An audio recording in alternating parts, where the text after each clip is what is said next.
April മാസം ചില കുറ്റകൃത്യങ്ങൾ ഓർമ്മപ്പെടുത്തുന്നുണ്ട്. അത്തരമൊന്നാണ് ആലപ്പുഴയിൽ നടന്ന മനസാക്ഷിയെ ഞെട്ടിച്ച റോസമ്മയുടെ കൊലപാതകം. കൃത്യം നടത്തിയത് സഹോദരൻ 65-കാരൻ ബെന്നിയും. ഏപ്രിൽ മാസത്തിൽ പുറത്തുവന്ന ദൃശ്യം മോഡൽ കൊലക്കേസിന്റെ നാൾവഴികളിലേക്ക്.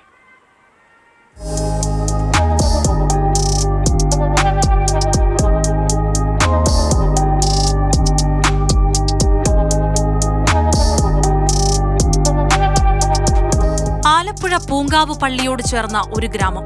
60-കാരി റോസമ്മ വർഷങ്ങളായി താമസിച്ചിരുന്ന ഇടമാണ്. മക്കളുണ്ടായി പറക്കമുറ്റു മുൻപ് ഭർത്താവ് റോസമ്മയെ ഉപേക്ഷിച്ചു. പലയിടത്തും വീട്ടുജോലികൾ ചെയ്ത് അവർ മക്കളെ വളർത്തി. തൊട്ടടുത്തു തന്നെ സഹോദരൻ ബെന്നിയും ഉണ്ടായിരുന്നു. മക്കൾ വളർന്നു. ഇളയ മകനൊപ്പം താമസമാക്കിയ റോസമ്മ പകൽ സമയത്തെല്ലാം സഹോദരൻ ബെന്നിയുടെ വീട്ടിലായിരുന്നു.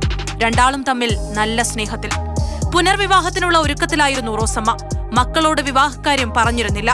ബന്ധുക്കളോട് പറഞ്ഞതനുസരിച്ച് അവരിടപെട്ട് ഒരു വിവാഹം നിശ്ചയിച്ചു. മെയ് 1 വിവാഹം നടത്താൻ തീരുമാനിച്ചു.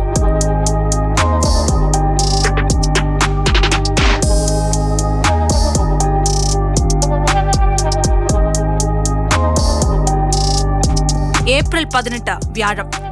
അന്ന് റോസമ്മയുടെ മകനും ഭാര്യയും കൊച്ചിയിലേക്ക് പോയി. അവർ തിരികെ എത്തിയപ്പോൾ റോസമ്മ വീട്ടിലില്ല. സഹോദരൻ ബെന്നിയോടൊപ്പം ഉണ്ടാകുമെന്ന് കരുതി. പക്ഷേ ദിവസങ്ങൾ കഴിയുന്തോറും ദുരൂഹതയേറി വന്നു. വിവാഹം ചെയ്യാനിരുന്ന ആളുടെ വീട്ടിലും അവർ എത്തിയില്ലെന്ന് മനസ്സിലായതോടെയാണ് ബന്ധുക്കൾ പോലീസിൽ പരാതി നൽകുന്നത്.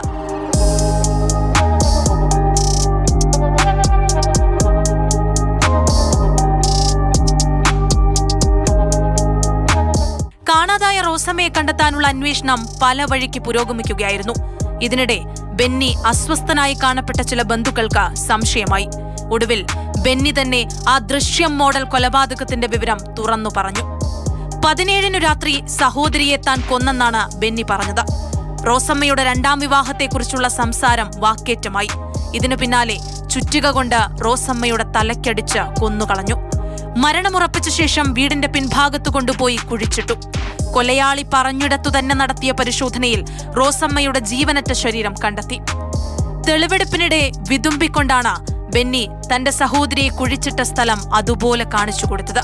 ഒരു കയ്യബദ്ധം പറ്റിപ്പോയെന്ന ബെന്നിയുടെ കുറ്റസമ്മതം. പക്ഷേ ആ കയ്യബദ്ധം ഇന്ന് കേരള ക്രൈം ഫയൽസിൽ ഒരു കുപ്രസിദ്ധ കഥയാണ്. Crime desk, Mathrubhumi news.